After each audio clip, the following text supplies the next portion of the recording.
Hey everyone, this is Sue and welcome to the first weekly update that I'm gonna do on this channel, mostly for helping all the new people. I'm gonna explain the build progression I'm gonna do on the characters I'm making and when I reach certain breakpoints to do certain stuff.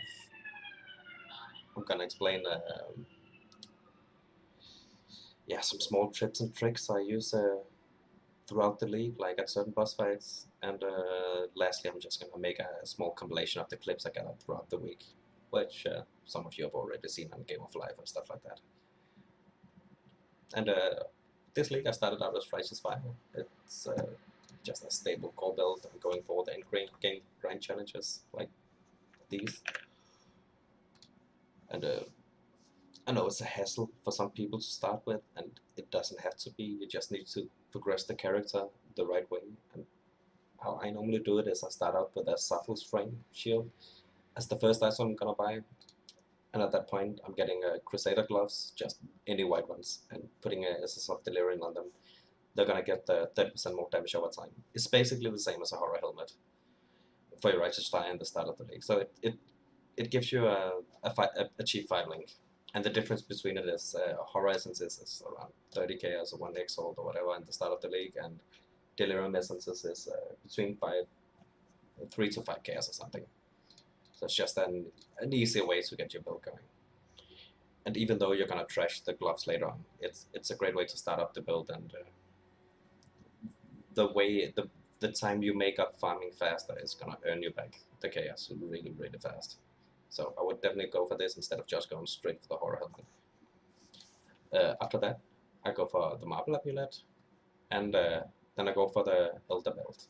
The reason you go for the elder belt so fast is because of this mod right here, the life recovery rate.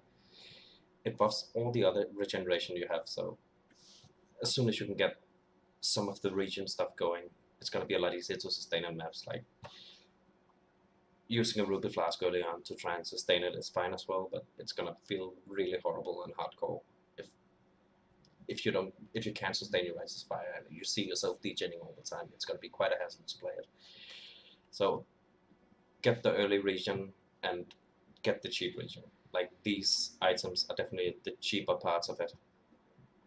And after that, I decided I have enough to just go for Überlab, so I went for the 500 chest challenge.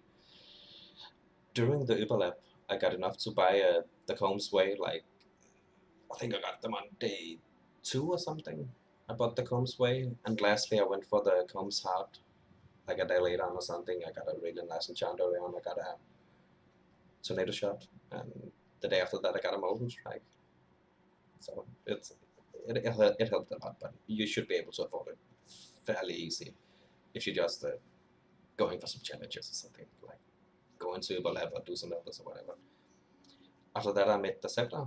From all the alterations I got from Überlab, I think it was around 700 alterations to make it. And lastly I discarded the gloves, and then I went for a horror helmet. Like I tried to craft one myself, it was like 500 KS, but I kept failing, so in the end I just ended up buying one for 600 KS. It's an easy fix for me, and I need to do the Red Elder and the Shaper Guardians, so I was kind of rushing it because I was lazy and I didn't want to deal with all the RNG and shit. Is there anything else to say about how I progressed the build? Yeah, there's a new addition to the build compared to what I did before, at least. I went for the Unnatural Instincts jewel right here. It's gonna buff, it's gonna give you all these unallocated nodes right here. And it's basically gonna make you save you like 4 skill points or something. Plus it gives you a decent amount of curse effect and stuff like that. It's a nice addition to the build. It's not something you really need to do. But yeah, at this point we're just progressing towards the endgame grind challenge and moving through maps nice and easy.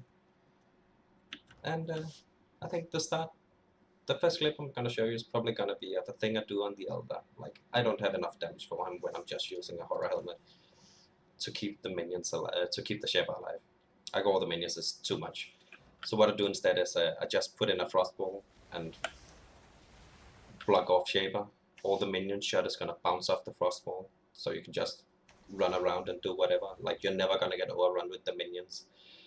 They don't do enough damage at this point, but you have like 2200 life regen because of the dual Gum's way. So you don't really care anymore. As long as you can just plug in the Shaper, you're gonna be fine. You can take your time doing the fight. But I think that's about it. And enjoy the clips.